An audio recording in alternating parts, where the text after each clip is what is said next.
So today, mag-unbox na kami sa among gift nga na-receive. Yeah, sobrang thank you sisters sa binigay yung gift sa amin. And first gift na na-receive sa aking anak, ito yon. Sobrang helpful sa kanila. At the same time, mga educational po siya. And second is yung gun with batteries.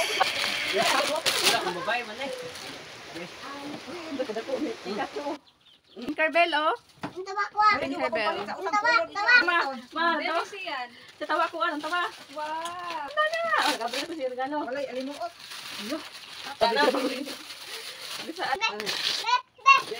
Wow, cute. Ayan, super happy ako for my baby girl. Meron na siyang unan. Ay, bulon muna.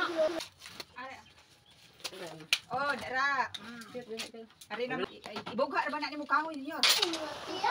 So, sobrang happy ng ang anak ko dahil meron siyang ganitong gun. Mo pagkuha pa imong mga plastic. So, ito yung cupcake na nakita sa video na ina-unbox ng anak ko. So, may nagbigay kasi sa kanya ng pera. So, yung ginawa ko is binili ko ng mga pagkain para sa kanya.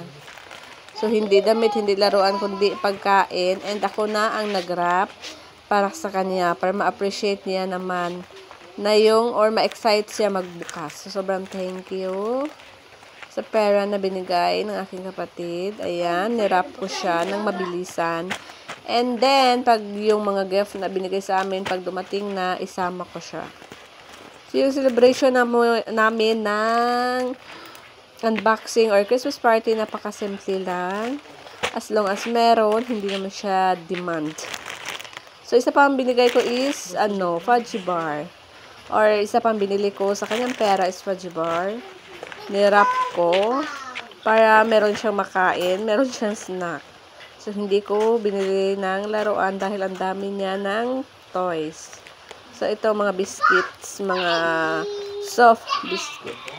And ito pa, jelly is, yes. Malalaking jelly is, sobrang favorite niya to. So, ito yung naisipan ko para iba naman.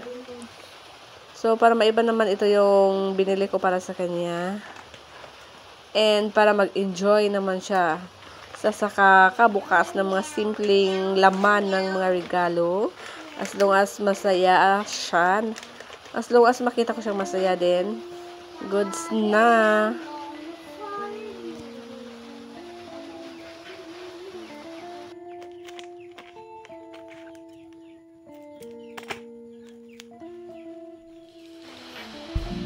So, ito na yung mga regalo and binilhan ko din siya ng vitamins sa gamit yung pera na binigay sa kanya. So, thank you so much. Merry Christmas everyone.